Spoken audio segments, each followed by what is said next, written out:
Boa noite, irmãos. Por gentileza, irmãos, pode esperar mais um pouquinho de pé? Eu não disse nada.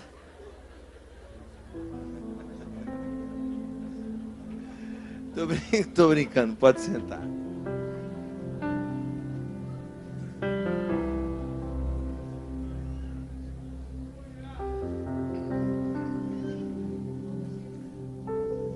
Humildemente eu quero cumprimentar todos nessa noite, expor o meu desejo e o propósito do meu coração de ser um canal de bênção para a sua vida aqui. Afinal de contas, não existe nenhuma outra motivação no meu espírito, porque foi para isso que eu nasci. Mesmo sem meus pais imaginarem quem eu seria um dia, mesmo que eles tivessem feito tantos planos ao meu respeito, eu nasci com um propósito de Deus, de abençoar muitas pessoas, muitas até que eu nem vou conhecer e nem conheci. Mas se esse é o propósito de Deus, nós vivemos por Ele e para Ele. Por isso eu quero dizer a você a grande honra de poder estar aqui por permissão divina. Falo isso de coração, verdade. Não é discurso político, nem mascarado não. É convicção, é verdade. Por isso, eu desejo muito que Deus te abençoe nessa noite poderosamente. Quem veio perder tempo aqui, diga amém. Quem veio ouvir a palavra de Deus, diga glória a Deus. Por gentileza, um texto clássico, muito conhecido. O Evangelho de João. O Evangelho de João é diferente de todos os outros evangelhos. Os 3 evangelhos que o antecedem são chamados de sinopse. Sinopse é uma palavra grega que quer dizer comparado ou comparativo. Isso quer dizer que Mateus, Marcos, Lucas falam exatamente a mesma coisa de forma diferente. Os 3 primeiros evangelistas, eles se preocupam muito em mostrar um Jesus que realiza milagres, um Jesus que realiza sinais. Eu costumo dizer que o Evangelho de João é o caule do tronco filosófico da fé cristã. O Evangelho de João não narra tantos milagres assim. Ele narra apenas 7 milagres. Mas o Evangelho de João me faz sentir a respiração ofegante de Jesus pela proximidade das palavras com que João escreve e descreve nos seus textos. O Evangelho de João me faz tocar com precisão nas gotas de sangue que o mestre suou no Getsêmani. O Evangelho de João me faz imaginar com muita clareza o que aconteceu na última ceia, quais foram as últimas palavras que Jesus falou em suas mensagens aqui na terra.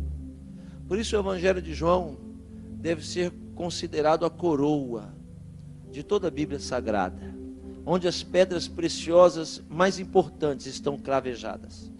O Evangelho de João é muito importante para a gente entender o que é Evangelho e o que é cristianismo. O Evangelho de João me faz conhecer um Jesus diferente dos outros evangelhos, não que não seja outro Jesus, mas a ótica do Evangelho de João é uma ótica que não me mostra um Jesus estereótipo, mas me mostra um Jesus por dentro. Eu gostaria de, junto com os irmãos, ler o capítulo 3 do Evangelho de João.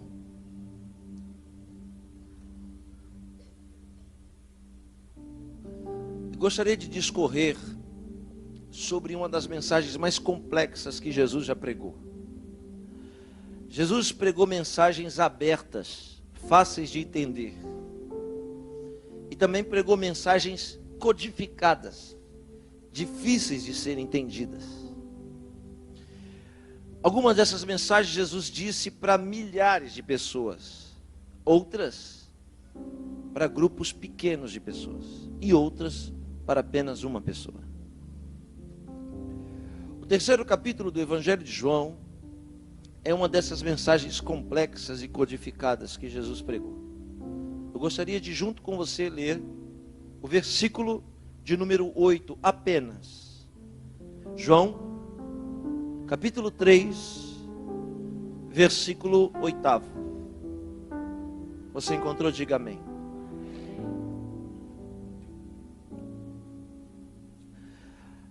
Trecho da mensagem que Jesus pregou naquele dia, naquela madrugada, naquela vigília.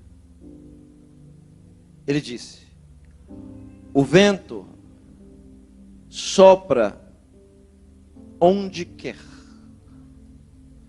ouves a sua voz, mas não sabe de onde vens, nem para onde vai. Assim é todo aquele que é nascido do Espírito. Feche os seus olhos. Nesta noite, Senhor, nós nos prostramos diante da beleza da sua santidade e da sua grandeza.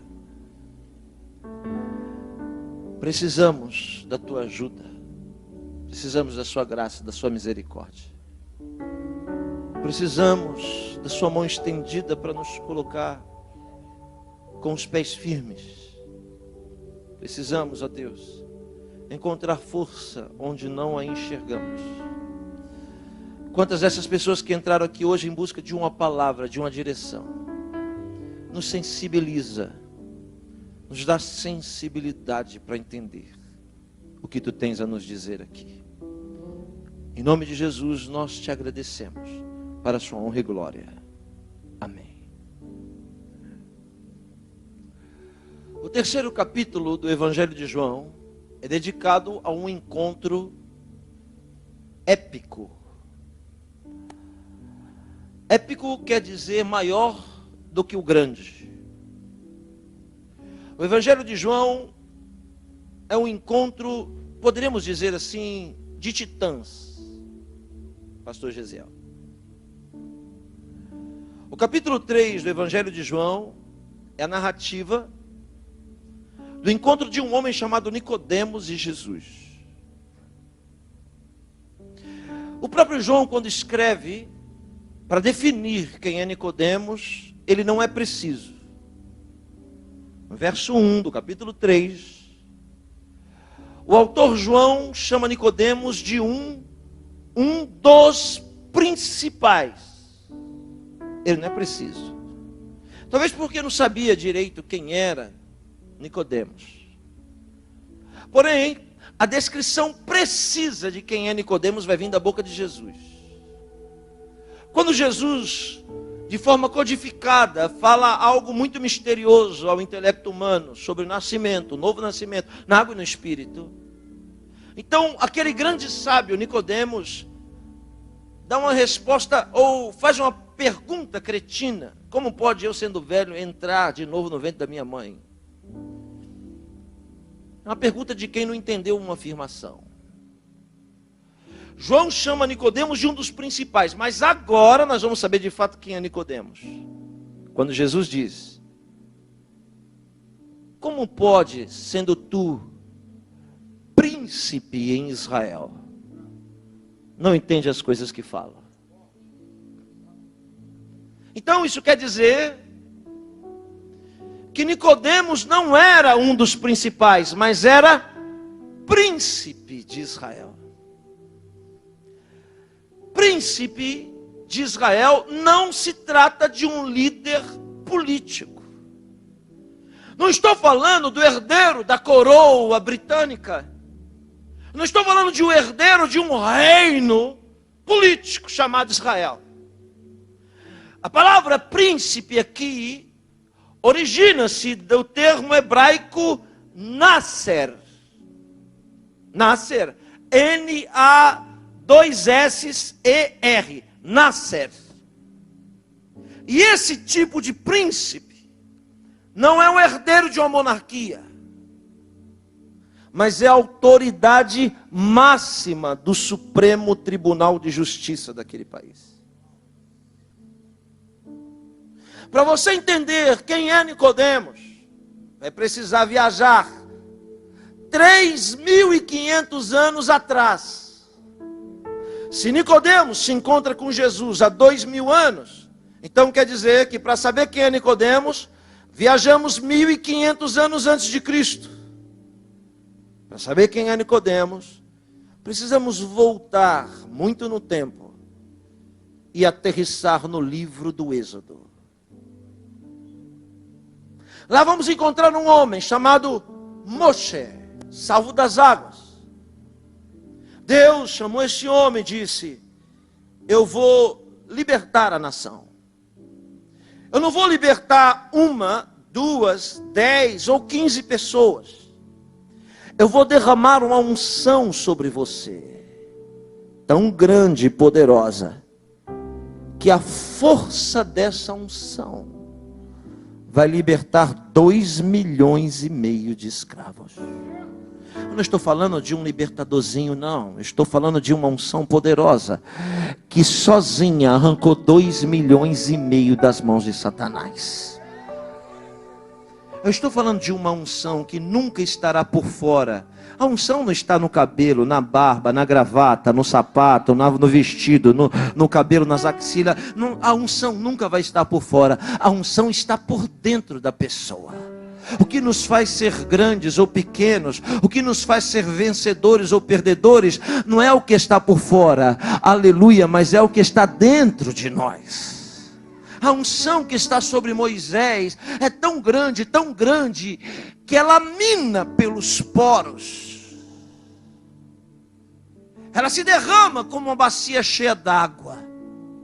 Ela vai se derramando, minando, que o rosto dele brilha, porque a unção sai pelos poros. Então alguém o orienta a usar burca. Bota uma burca na cabeça, porque teu rosto brilha.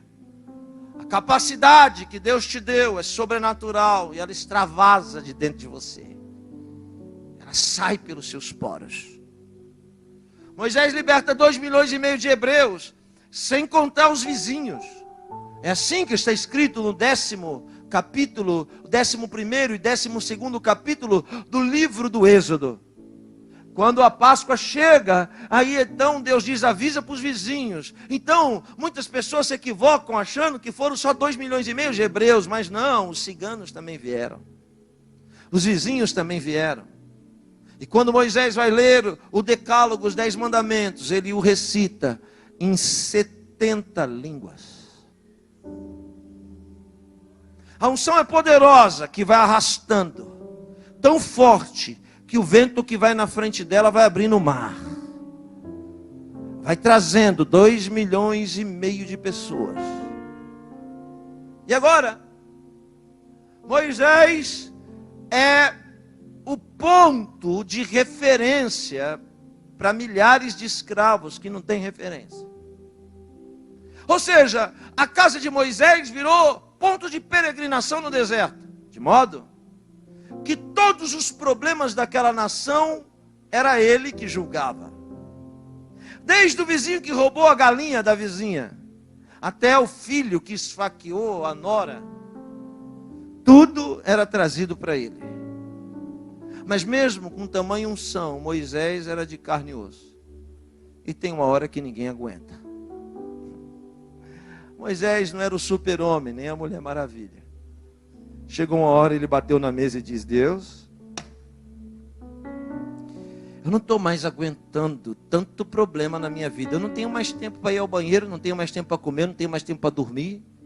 Quando eu penso em tirar uma pestana, alguém bate na porta e diz: Senhor Moisés, eu tenho um problema para o senhor resolver.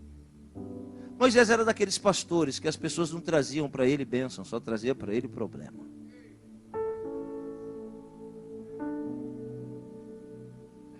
Aleluia. Moisés diz: chega, basta, não aguento mais, Deus. Deus, o que eu faço? Eu preciso de ajuda. Estou explicando sobre Nicodemos. Eu preciso de ajuda. É preciso que o Senhor me dê uma estratégia. Aí Deus disse para Moisés: eu tenho uma saída. Faz o seguinte, você escolhe 70 homens piedosos e justos. Você escolhe 70 homens tementes a Deus e traz eles para perto de você. Quando eles chegarem perto de você, você distribui, põe a mão sobre eles e distribui a unção e a capacidade que eu te dei para eles te ajudarem.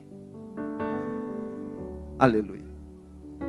Alguém me perguntou quem era Deus, e eu disse: Deus é um poço com água. Se você jogar o balde e tirar água, pode ficar de olho, que o nível vai continuar no mesmo lugar. Se você não jogar o balde e não tirar água, pode ficar de olho, que o nível vai ficar no mesmo lugar. Porque Deus é uma fonte inesgotável. Quanto mais você puxa, mais Ele tem para te dar. Mas se você não puxar, não tem problema, Ele continua tendo para te dar. Hoje é a noite que Deus vai te dar um balde bem grande na sua mão para você puxar o que Ele tem para te dar. Moisés chamou 70 e disse: agora eu vou dividir com vocês.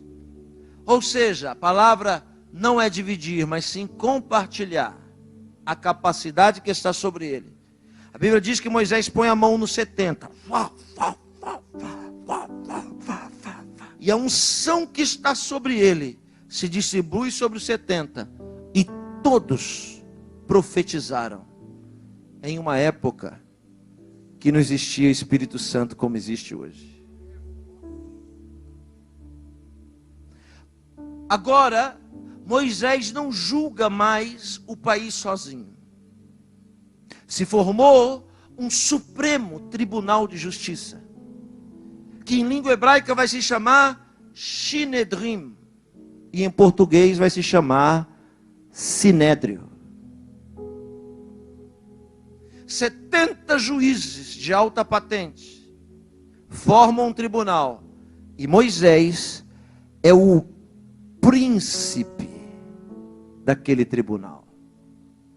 O que significava o príncipe? Moisés era a materialização da lei. O espírito da justiça estava sobre o príncipe. A glória da equidade estava sobre o príncipe. Não eram 10 mandamentos numa madeira, não. Era 10 mandamentos numa pessoa. Ele era a referência divina. Ele era o príncipe de Israel. Acreditavam-se de forma transcendente, metafísica e mística, que Moisés era a própria Torá. E é impossível, você não consegue pegar a Torá e botar ali e Moisés aqui, porque a Torá e Moisés se misturam. É uma coisa só. Quando Moisés vai ser tomado por Deus, ele pergunta a Deus: quem é o príncipe que vai me herdar, que vai me suceder? Deus disse: Josué, filho de Nun. Josué passa a governar o tribunal máximo de justiça de Israel. Quem quer que eu pare, diga amém. Quem quer que eu continue, diga glória a Deus. Daqui a 20 minutos eu começo a mensagem.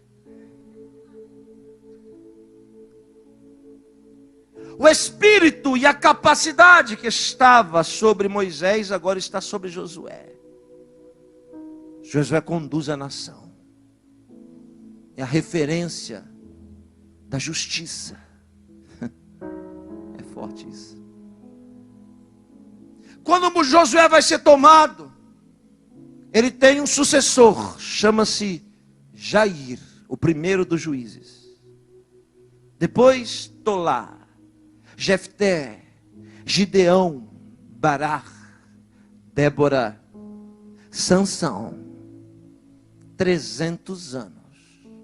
A justiça peregrina entre os homens sobre o príncipe de Israel. Assim então se sucedeu até chegar em Samuel. Samuel era a própria justiça na terra. Presidente do STJ, da Suprema Corte da nação. O homem que não poderia errar. O homem escolhido por Deus. O homem referência de acerto e não de erro. Quando Samuel vai passar a presidência, ele passa para Saul. Depois, ela é transferida para Davi. E Davi transfere a presidência do Sinédrio para Salomão. A prova? A prova é que duas mulheres brigam por um filho. E é o príncipe da justiça, o espírito da lei, que diz: corta o menino ao meio e dá metade para cada uma. O reino se divide, mas o Sinédrio não. Outros reis sucedem, mas vai ficando muito longe da essência. Muitas coisas vão sendo agregadas àquela cultura, àquela justiça. O que deveria ser blindado, não era blindado. Mas mesmo assim, há um esforço mútuo de Deus. O cativeiro chega, mas logo acaba. E então, Esdras, Neemias, Zacarias, Ageu, Malaquias. E então, os helênicos conquistam o mundo. Os helênicos devem ser um povo considerado. Considerado como Alexandre o Grande, o seu grande nome. Por quê? Porque os reinos que o antecederam, os babilônicos, os caldeus, os persas e os medo-persas, tinham uma política de conquista horrível. Quando eles conquistavam a terra, eles destruíam a cidade, deixavam a cidade toda em cinzas, matavam os valentes, escravizavam os homens, humilhavam as mulheres, acabavam com a cultura, acabavam com a fé, acabavam com a religião, com a ortodoxia de cada povo que conquistavam, extinguiam aquele povo. Mas Alexandre o Grande foi diferente. Ele pensou: quando conquistarmos um povo, seremos amigos dele. Então manteremos a sua cultura, manteremos a sua fé, manteremos a sua religião. Os helênicos passam e o maior império do mundo se levanta. O romano. O romano que herdou a cultura política. O romano que herdou a forma de governar de Alexandre o Grande. Então Roma era um império que respeitava as culturas, as religiões, os costumes de cada povo conquistado. 1500 anos se passou desde a formação do primeiro príncipe Moisés. E agora, debaixo do potencial do Império Romano, Israel tem um príncipe. Chamava-se Nicodemos.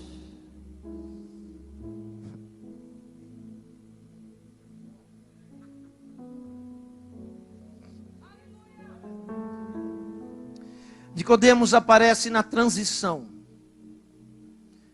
do primeiro para o segundo ano do ministério de Jesus.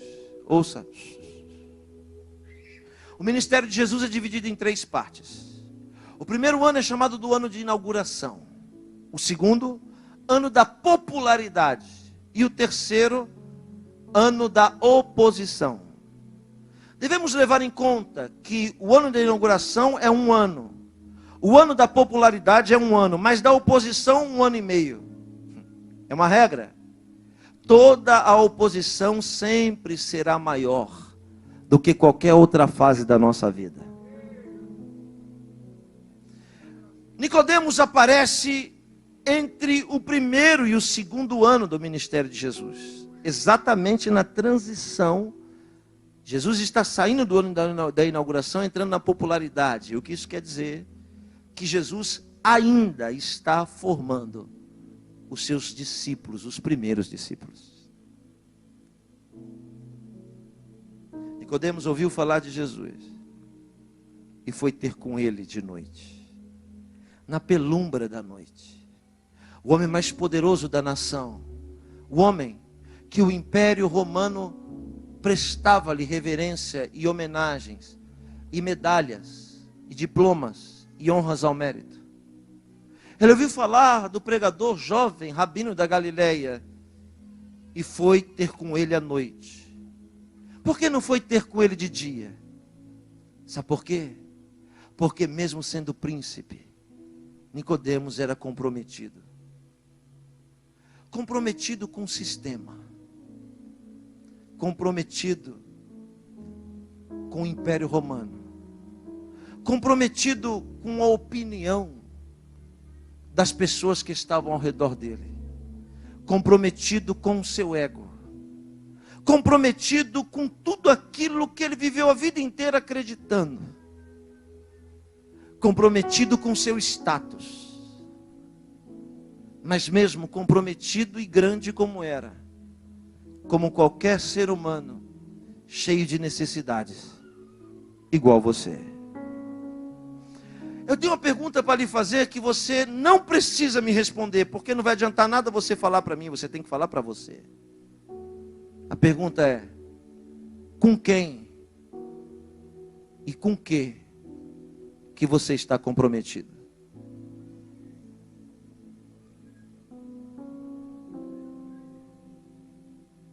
Nicodemos sabia que aquele sistema era uma máscara. Mas ao mesmo tempo que aquele sistema era uma máscara, porque não preenchia o vazio dele, Nicodemos não podia abrir mão da máscara que ele usava para se sustentar.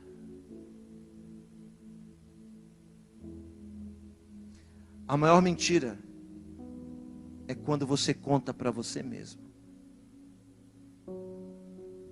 A maior farsa é quando você mesmo se engana. Milhares de pessoas na televisão dão testemunho de que estou curada, mas ela sabe que ela não está. É verdade ou mentira? É verdade, mas ela sabe que é mentira.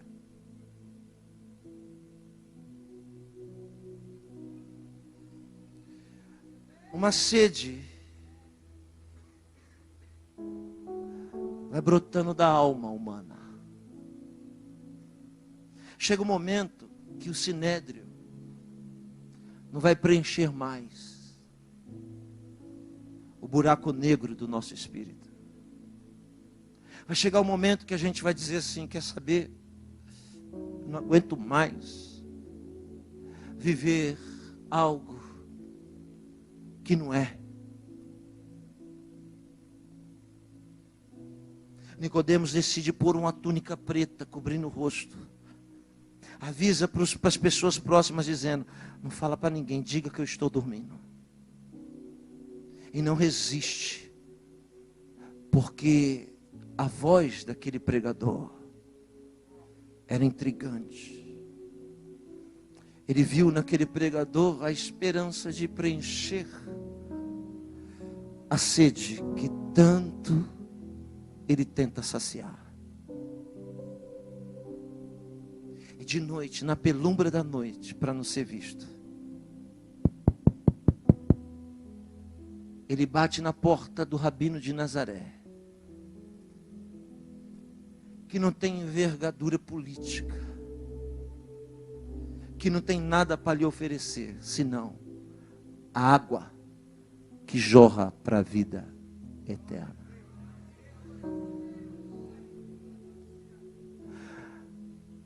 A Bíblia chama Nicodemos de piedoso, e de fato é isso que nós entendemos durante a nossa história inteira. Mas com certeza ele passou por cima de muitas pessoas para chegar onde ele chegou. Será que nós poderíamos só pensar um pouco?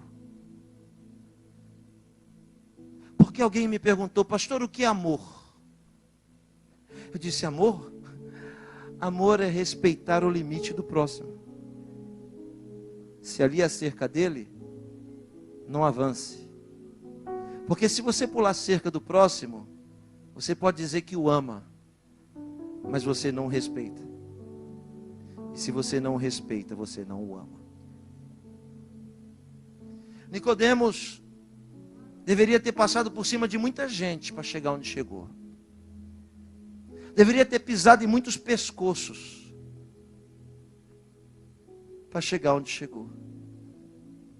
E então, o maior tribunal do mundo, chamado de consciência, está batendo nele todo dia, quando ele vai dormir. E aí, pastor Gesiel, ele não aguenta. Ele precisa desabafar com alguém, mas não pode ser membro do Sinédrio. Ele precisa conversar com alguém, mas ele não confia no Sinédrio.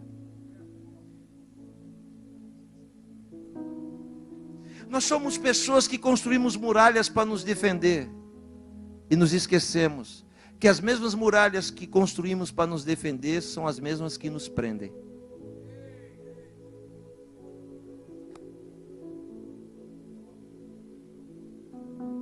Um dia desse encontrei um pastor no aeroporto que eu me assustei com ele. Disse: o que aconteceu? O pastor está doente.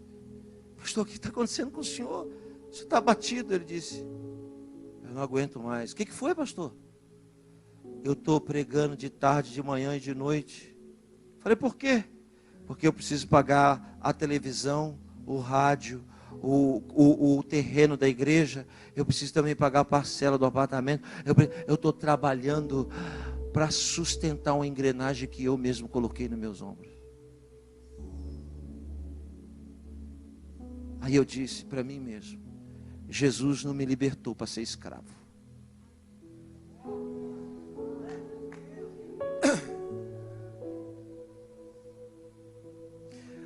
Está sufocado? Está cercada? Você mesmo que construiu essa muralha. Esqueceu quando chumbou a porta dizendo: eu vou fechar essa porta para ninguém entrar. Que bom, ninguém entra, mas você também não sai.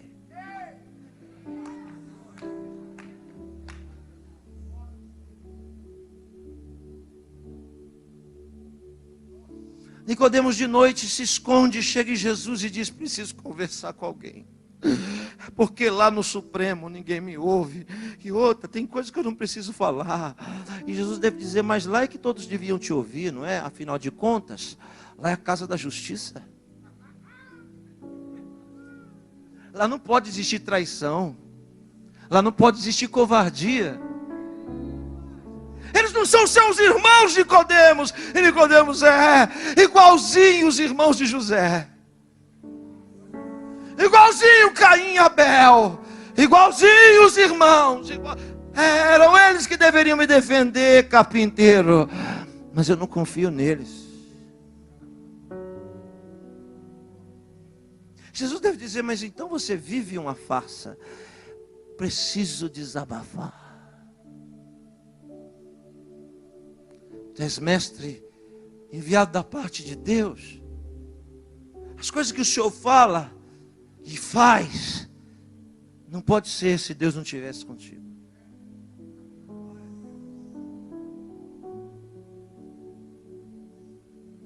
Jesus olha para Nicodemos e diz: e agora ouça a mensagem. É assim que te diz o Senhor. Jesus olha para Nicodemos e diz: eu sei como isso funciona. Senta aqui do meu lado, eu vou lhe explicar.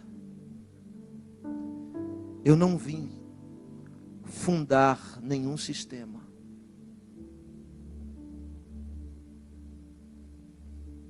Eu não vim aqui lutar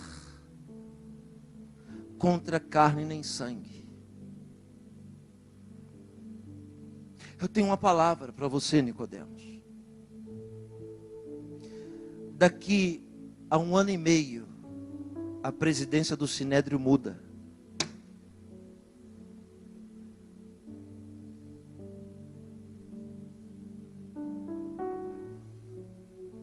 E eu tenho uma proposta para lhe fazer. Abandona o Sinédrio hoje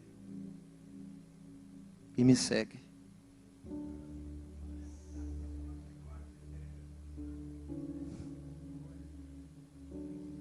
Abre mão dessa farsa, abre mão dessa máscara, abre mão de tudo isso que você vive. Eu sei que não vai ser fácil, mas eu te ajudo.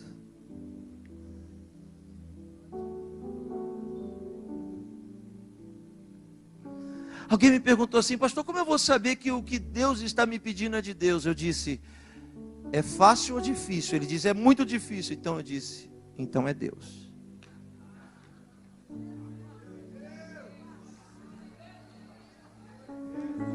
Deus nunca vai pedir para você algo que seja fácil. Jesus não disse para Nicodemos: faz o seguinte, ó, você me buscou na penumbra, não é? Você quer ser um discípulo assim, daqueles secreto, não é? Então faz o seguinte, seja um discípulo secreto e continue na face que você está.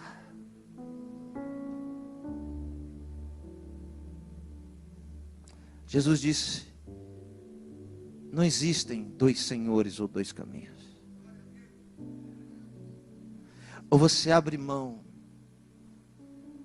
do sinédrio para me seguir, ou você abre mão de mim para continuar como você está. Sabe por que Jesus te trouxe hoje aqui? Porque hoje você vai precisar dar uma resposta para Ele.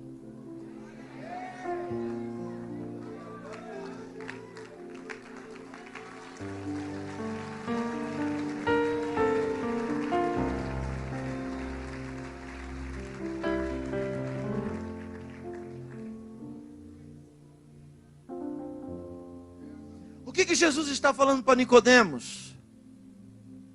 O vento sopra onde quer. Quem vai entender? Sopra o vento onde quer. Ninguém sabe por onde vais. Ouves a sua voz. Assim é todo aquele que é nascido do Espírito. Com letra maiúscula. A palavra Espírito é traduzido do hebraico ruach. Ruach quer dizer vento.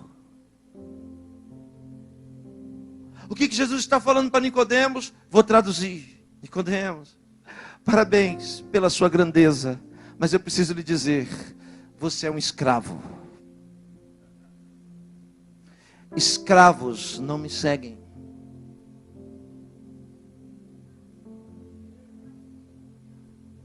Só me segue quem é semelhante ao vento. Ninguém consegue prender o vento.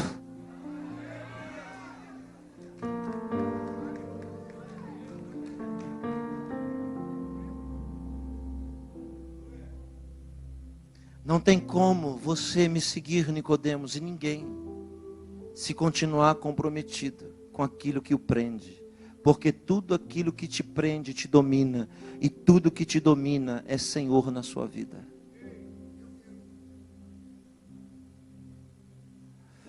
Abre mão, Nicodemos. E Nicodemos deve baixar a cabeça como algumas pessoas aqui nessa noite dizendo: pois é, até que no fundo eu quero, mas não tenho coragem. E Jesus deve dizer para ele o que diz para mim primeiro e para você segundo: ah, não tem coragem? Então não dá mesmo. Porque eu não chamo covardes para me seguir. O que eu quero lhe dizer é que tudo aquilo que te prende hoje dura pouco. Que a presidência do Sinédrio acaba amanhã. Enquanto você pegou todas as convicções e jogou na lata do lixo para continuar presidente do Sinédrio. Enquanto você pisou em vários pescoços para chegar na presidência do Sinédrio. Enquanto você falou, custe o que custar, mas vou chegar onde tem que chegar, para estar na presidência do Sinédrio. Para acreditar que o Espírito da Justiça habita em você, e você não é justo. Então você fala, eu sou a justiça, mas as suas atitudes não convêm com o que você fala. Eu te amo, irmão, você é uma bênção. É fácil falar que ama com palavras. O jogador de futebol me procurou esses dias na igreja e disse: pastor, o técnico não deixa mais eu pregar nas concentrações. Eu disse: quem disse que para pregar você tem que falar? Quem disse que para pregar você precisa de um microfone? Quem disse que para pregar você tem que cantar? Quem disse? A melhor mensagem é pregada de boca fechada, mas com postura e atitude conivente com aquilo que você fala. Quantos estão me entendendo? Pode abrir a boca e dar um grito de glória exaltando o nome de Jesus.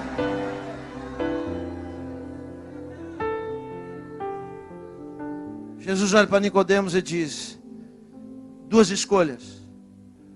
Ou sai daqui ainda com sede, e vai viver com sede, porque não quer abrir mão de algo que é muito pequeno diante daquilo que eu vou fazer.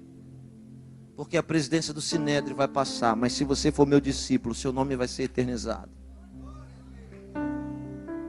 Eu vou colocar um espírito sobre você, que não é igual ao espírito que estava sobre Moisés. Porque a rigidez da lei estava sobre ele. Eu vou lhe dar um espírito flexível. Uma unção flexível. Daquela que diz assim: quem não tiver pecado, atire a primeira pedra. Afinal de contas, nós humanos estamos todos no mesmo barco.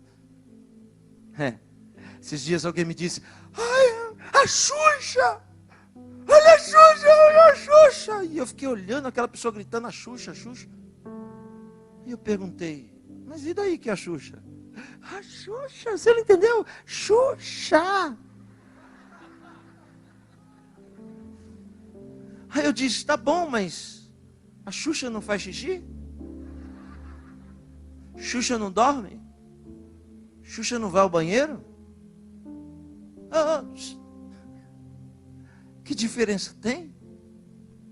Se nós todos temos as mesmas fraquezas, dependências, necessidades e dificuldades, não tem nenhuma Mulher Maravilha, nenhum super-homem aqui.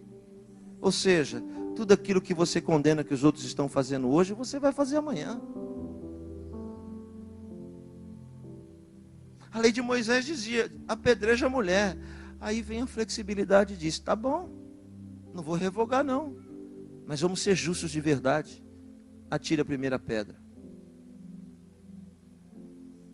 O Evangelho faz nos colocar no lugar do acusado. Quando alguém acusar alguém para você, se coloque no lugar do acusado. Aí as pedras que você quer tacar no acusado, você não vai tacar em você mesmo quando for acusado. Aí você vai jogá-las para lá.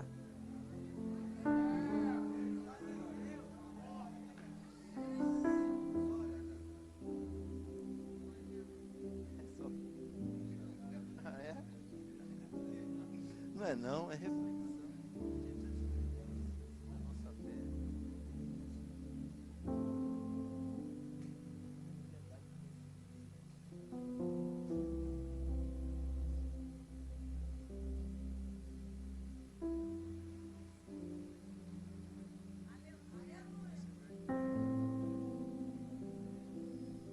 Nós que deveríamos ser a justiça de Deus. Imagine você. Nós, protestantes. Por que protestantes? Porque protestamos contra a postura papal da Idade Média. Protestantes. Condenamos quando a Inquisição queimava as pessoas vivas em praça pública. Nós condenamos a igreja que matou tantos queimados. E não demorou muito, estávamos nós queimando os nossos próprios irmãos na frente da tribuna, porque foram vistos de bermuda andando na rua, jogando bola na esquina ou assistindo televisão. Aleluia! E aí hoje a gente queimou um monte na frente, lá na Santa Ceia envergonhamos milhares. Jogamos no inferno lá fora, mas tem um detalhe, hein? Aleluia! Vai ter que dar conta de cada um que foi jogado fora. Vai ter que dar conta.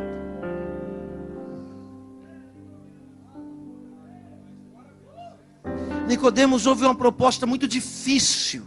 Olhe para mim, ouça, você precisa dar uma resposta hoje. Jesus tem uma proposta para você.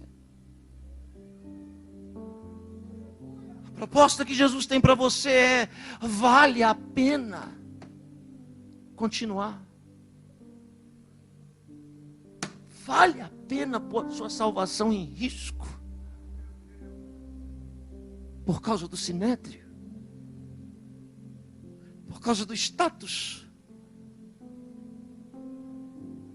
Porque alguém vai te aplaudir na rua, olha lá, o espírito da lei. E no fundo você sabe que você não é o espírito da lei. Porque você não é tão justo como as pessoas dizem que você é. Nicodemos ouve aquela palavra intrigante. Jesus disse: quer me seguir? Abandona tudo. Arrebenta essas cadeias, porque você é um escravo, Nicodemos. Você é escravo de tudo aquilo que você construiu. Então larga tudo para lá e me segue. Vem, vai valer a pena. Nicodemos disse: eu não posso. Eu não posso. 2 anos depois, Jesus é preso, sob acusação de se chamar Deus. O Império Romano não tem nada com isso. Mas foi o Sinédrio que mandou prendê-lo. Faziam meses que a presidência tinha mudado. Sai Nicodemos, entra Caifás. Caifás mandou chamar Jesus e sobre a acusação de blasfêmia mandou prendê-lo. Jesus é levado até Pôncio Pilatos, prefeito de Jerusalém. Olhe para mim. Pôncio Pilatos nunca tinha visto Jesus pregar.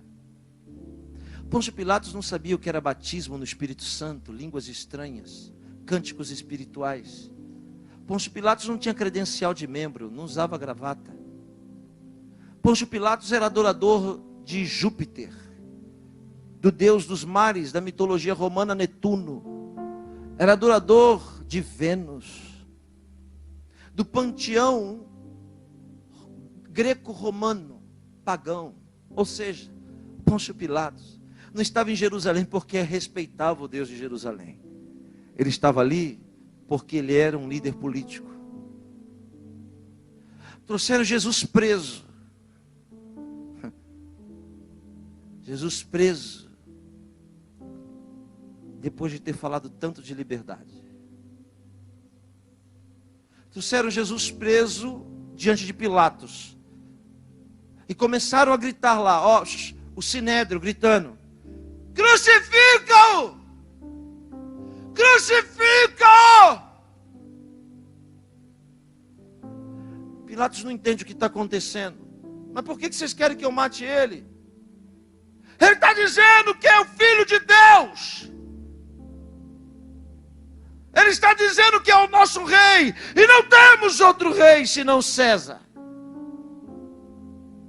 Pilatos se aterroriza. Tira Jesus do esse homo e o leva para o átrio. Só os dois. Igual João capítulo 3.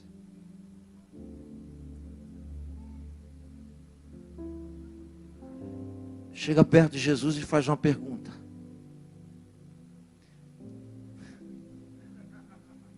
Tu és mestre enviado da parte de Deus, porque ninguém faz os sinais que tu fazes?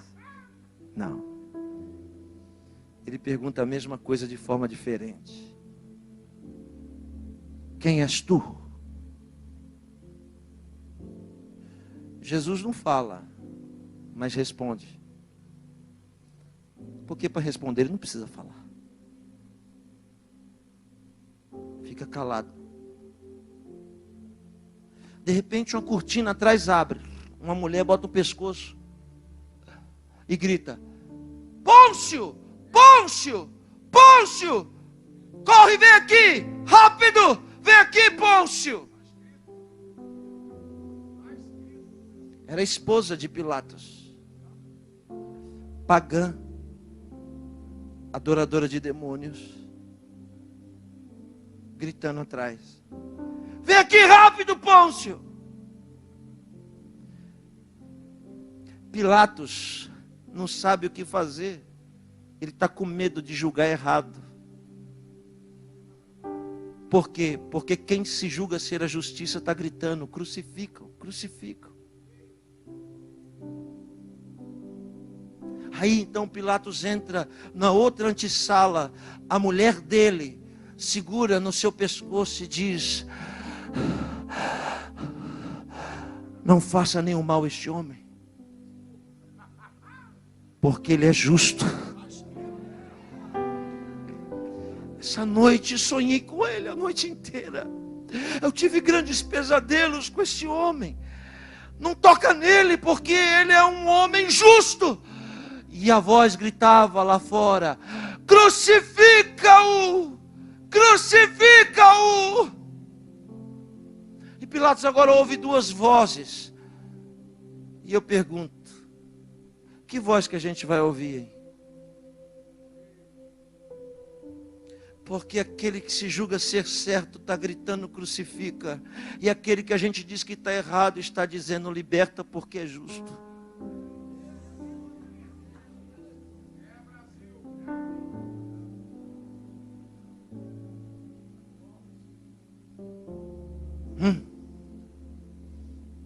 Quem será o portentor da vida eterna?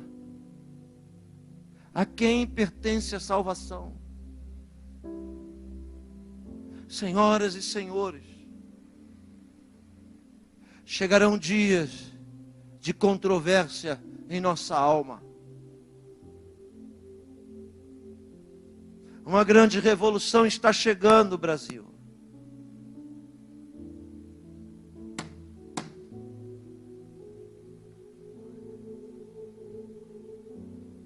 A mulher diz: não toca nele porque ele é justo. E Pilatos deve dizer: mas ouve, quer ver, ó, ouve o barulho, a turba, é o povo dele que está gritando, são os irmãos dele que está gritando. Olha quem está gritando lá fora. Mulher, veja a voz, é a voz de hebreus, eles estão gritando em hebraico, ninguém grita em latim. A única voz em latim que escuto é a sua.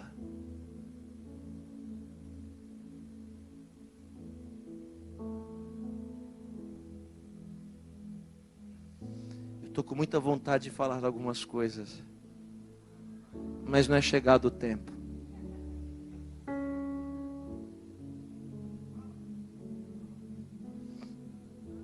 Não, é muito, muito forte. É avassalador, é muito forte. É tsunami, é muito forte. É mexer demais com quem não esperava. Pilatos agora está entre a voz de uma mulher que, se chegasse aqui, a gente ia dizer: pombagira, Jezabel, maldita, vou pôr a mão na sua cabeça, os demônios vão se manifestar. Mas aí, quando ela chega, a gente não sabe se os demônios vão manifestar lá ou aqui.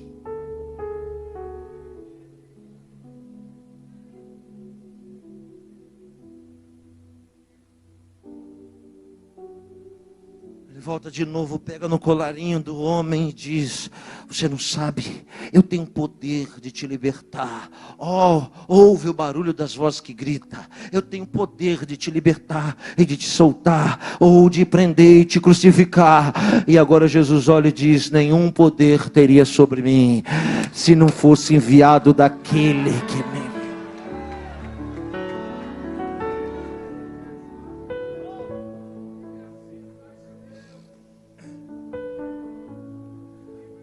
Nicodemos acompanhou tudo. Jesus não falou mais com ele, mas olhava.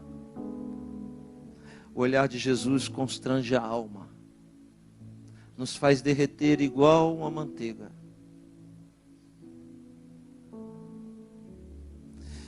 Nicodemos tinha negado Jesus a sós. Também Pedro, com uma diferença. Nicodemos não era discípulo, mas Pedro era. Nicodemos não teve chance de se redimir, Mas Pedro teve. O olhar forte do mestre constrangeu Pedro. Depois que o galo cantou. Eu sei que muitos de vocês não entendem o que falo. Eu sei que alguns de vocês vão dizer: não gostei. Eu esperava assim uma mensagem do anjo descendo com a bandeja, com a chave. Eu esperava assim um eis que te digo que o varão que eu tanto espero, meu noivo, está chegando. Eu estava esperando assim dizer que Deus ia abrir uma grande porta para mim e eu ia ganhar aquele dinheiro tão prometido. Eu estava esperando Ele dizer que hoje ia me levantar desse leito e sair andando. Mas o que adianta dizer: levanta, toma o teu leito e anda, e com as próprias pernas ir para o inferno? Então, antes de dizer para você: levanta, toma o teu leito e anda, Ele diz: perdoados estão os seus pecados. É que esse negócio de pregar salvação não dá mais ibope. Esse negócio de pregar vida eterna não dá mais ibope. Nicodemos, você veio aqui nessa penumbra para ouvir, não foi? Lhe basta ter coragem de romper com tudo o que aí dentro de você sabe que não é a verdade. Fique de pé.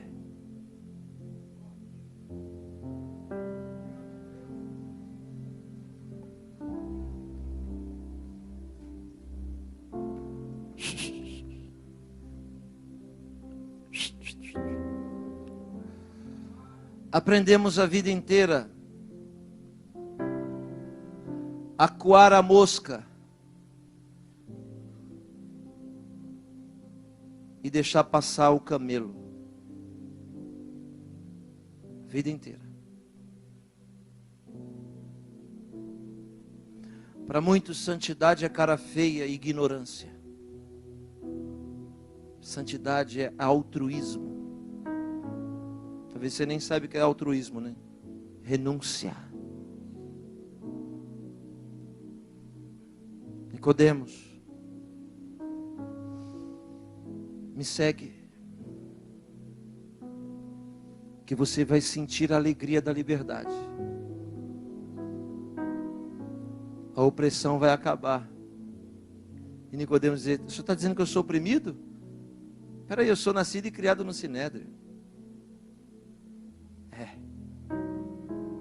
Milhares dos nossos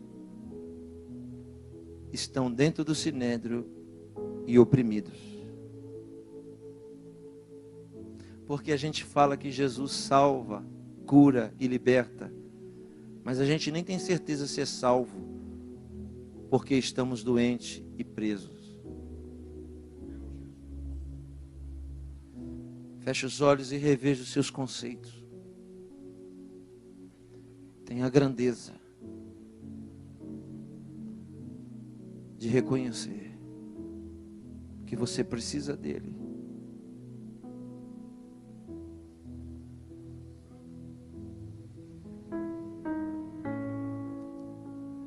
Eu gosto de ouvir o soldado romano chegando em João Batista, pastor Gesiel, na beira do Jordão, e dizendo: o que eu faço para entrar nesse céu que você prega?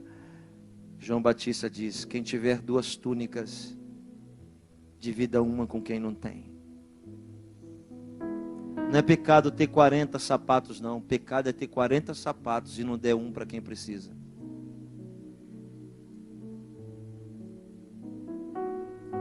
Não é pecado ter 50 ternos, não. Pecado é ter 50 ternos e não ter a grandeza de dar um deles para quem está precisando. O outro centurião gritou: mas eu também quero entrar nesse reino. E João Batista diz: quer? Então não aceita suborno.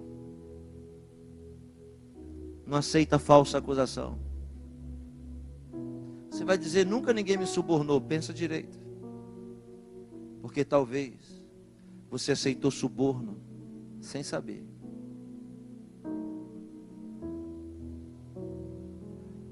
ou sabia, mas estava dando uma de que não sabia.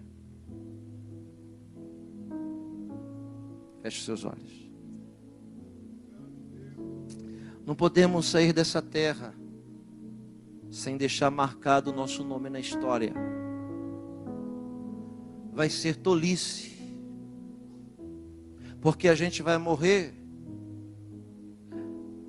e amanhã vão estar fazendo festa em casa, porque já se esqueceram do luto. Alguém disse assim para mim uma vez: pastor, por que os judeus colocam nas tumbas pedras? Tão feio. Nós colocamos flores. Eu disse: pois é. As flores é o sinal do respeito, da reverência e do amor que você tem por quem morreu. O único problema é que amanhã elas estarão murchas, negras e podres. Eu não quero flores sobre a minha tumba. Eu quero pedras. Vai vir um sol, vai vir a chuva, vai vir a tempestade, mas ela vai estar lá.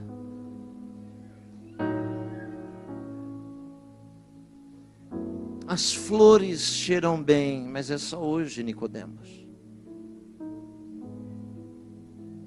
As flores são belas, mas é só hoje. O sinédrio floresce só hoje, Nicodemos. Aceita as pedras. Elas vão resistir. Se você morrer hoje, será que vão lembrar de você como uma boa mulher que ajudou o próximo? Ou alguém vai dizer: graças a Deus que essa praga morreu?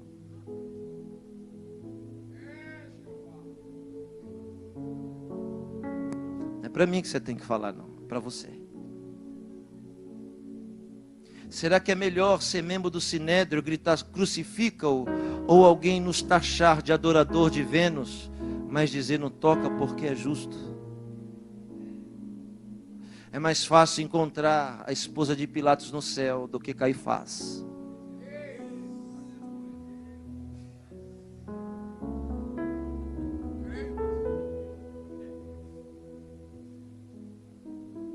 E a gente diz: eu prefiro ser Caifás.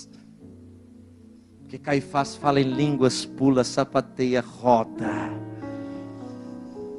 mas não é salvo.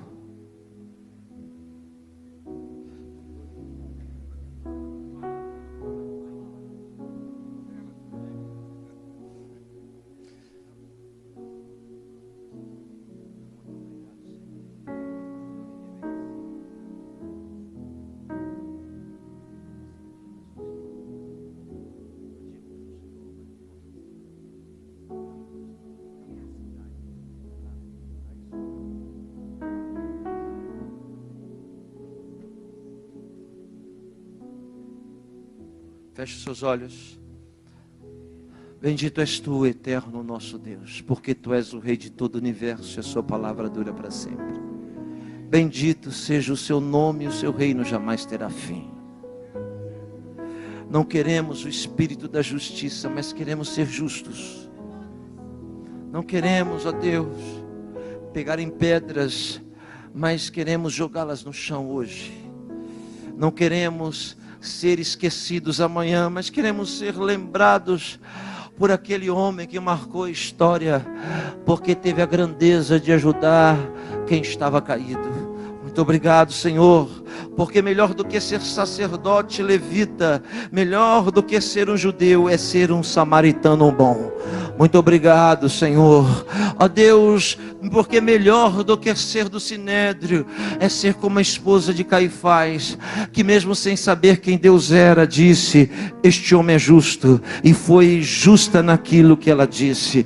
Ó Deus, não permita-nos nos perder aqui dentro da tua casa. Não permita-nos, ó Deus, ser pedras de tropeço para os nossos irmãos. Não permita-nos, ó Deus, não permita-nos, eu te peço, por favor, novo, não permita-nos nos vender por nada. Ó Deus, nós renunciamos agora à presidência de qualquer sinédrio, à glória deste mundo. Nós agora renunciamos tudo isso. Não queremos, ó Deus, nos enganar a nós mesmos. Nós precisamos ser salvos, precisamos ser saciados pela tua glória. Ó Deus, queremos ser decapitados, aleluia, lançados nas covas dos leões, mas queremos fazer isso cheios do Espírito Santo de Deus. Ó Senhor,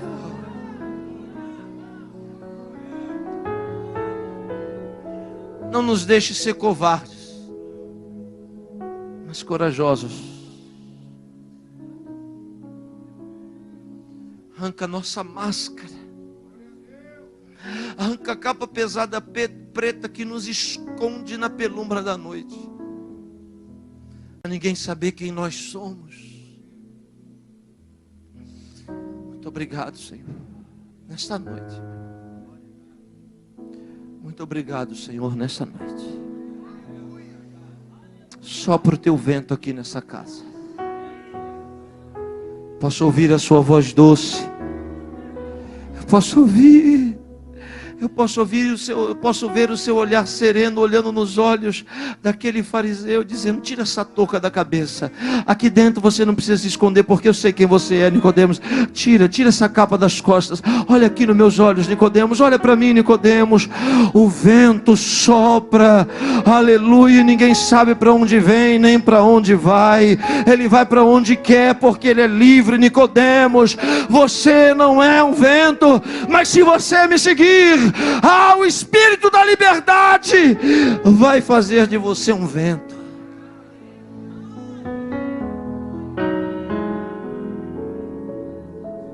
Hoje que eu vou lhe dizer, igreja, você não está no sinédrio, você está na casa de Jesus. Arranca essa touca da sua cabeça. Aqui dentro você não precisa se esconder.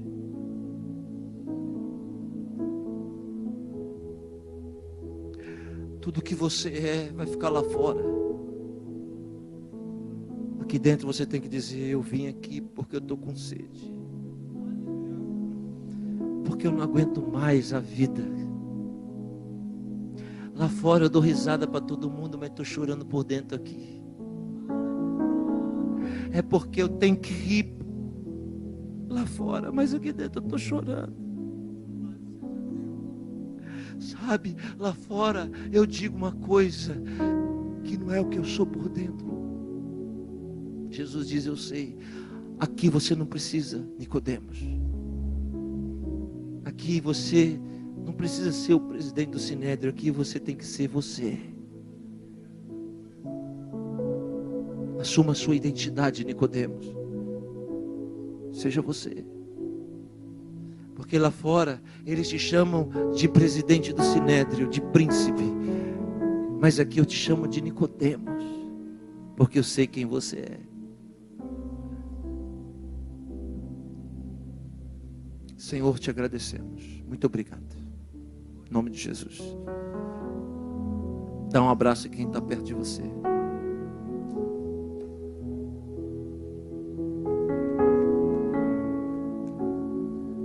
Diga uma palavra profética.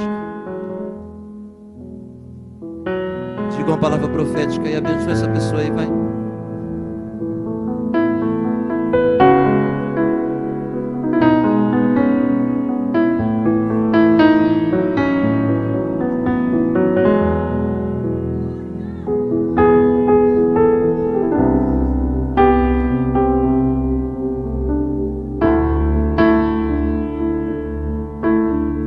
Se eu soubesse cantar, sabe o que eu ia cantar?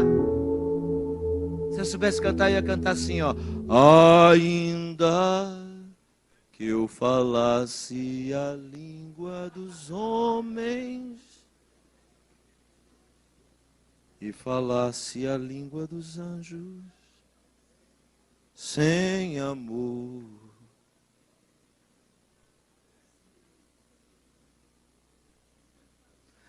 essa música é lá daquele, é da mulher de Pôncio Pilatos, sim.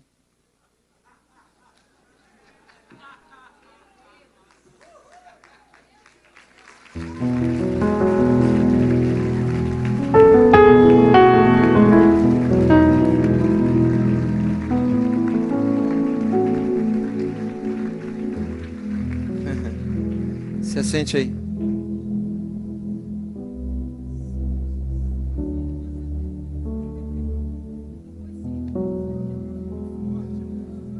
Os irmãos me desculpe, tá? Mas eu preciso ser